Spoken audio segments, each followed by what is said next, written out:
Olá, meus irmãos, que a graça e a paz do Senhor Jesus esteja com cada um de vocês. No vídeo de hoje, vamos meditar o porquê Deus não aceitou a oferta de Caim lá no princípio. Bom, para falar sobre esse tema, precisamos falar um pouco sobre o plano da redenção.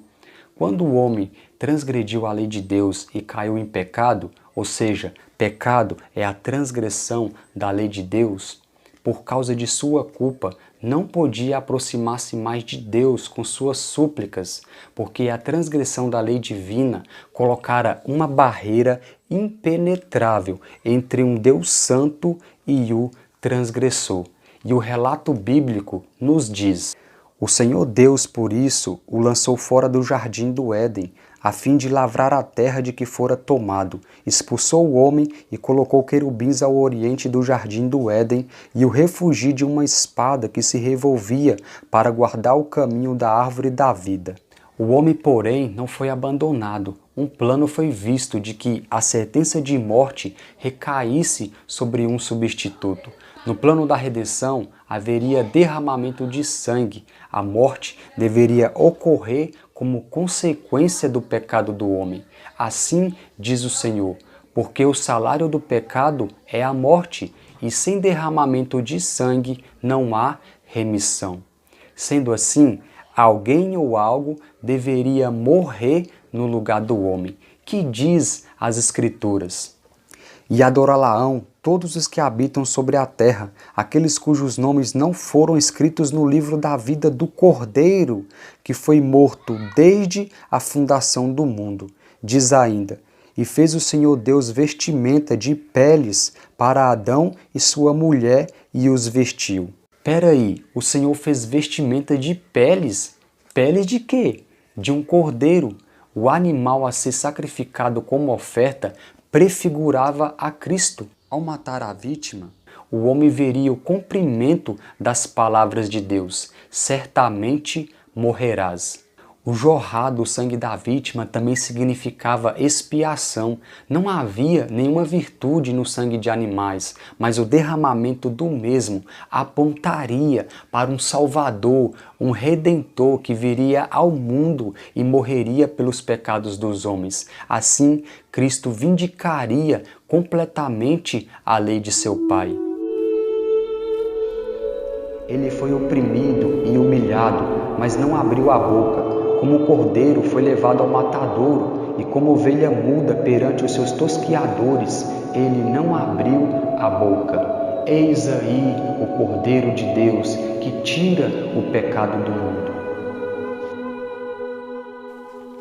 Satanás contemplava tudo isso com intenso interesse. Cada evento relacionado com as ofertas de sacrifício, a devoção, a solenidade ligada ao derramamento de sangue, causava-lhe um grande desconforto. Para ele, essa cerimônia estava revestida de um mistério, mas ele, como um grande estudioso, imediatamente descobriu que as ofertas de sacrifício representavam alguma expiação futura para o homem. Viu que essas ofertas significavam arrependimento do pecado. E isto não se harmonizava com seus propósitos. E o que ele fez? Começou a trabalhar no coração de Caim com o intuito de levá-lo à rebelião contra as ofertas de sacrifício que prefigurava um Redentor vindouro. Veja que não tinha a ver com possíveis frutos estragados que Caim ofereceu, como muitos pensam, mas sim porque ele não ofereceu um sacrifício como um sangue, como lhe foi instruído. Veja esse texto. Estes irmãos tinham sido instruídos com respeito à provisão feita para a salvação da raça humana. Deles era requerido que praticasse um sistema de humilde obediência, mostrando sua reverência a Deus e sua fé no Redentor prometido e na dependência dele, mediante o sacrifício dos primogênitos do rebanho e sua solene apresentação com o sangue como uma oferta queimada a Deus. Este sacrifício devia levá-los a ter sempre em mente o seu pecado e o Redentor por vir, o qual deveria ser o grande sacrifício pelo homem. Caim e Abel foram representantes de duas classes que existiria.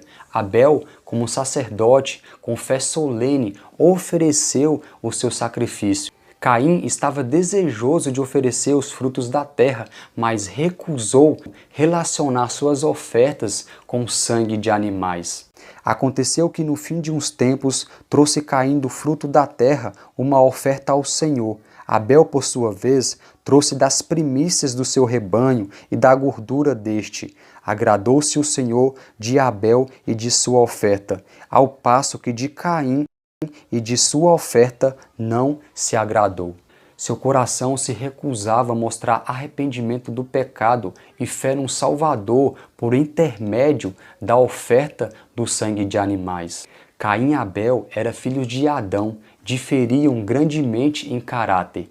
Abel temia a Deus, Caim acariciava sentimento de rebeldia e murmurava contra Deus por causa da maldição pronunciada sobre seu pai e porque a terra foi amaldiçoada por causa do seu pecado.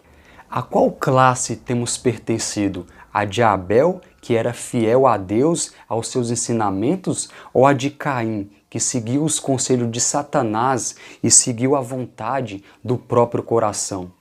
Aliás, não é isso que Satanás tem sugerido, que a lei de Deus foi anulada e que não precisa mais santificá-la?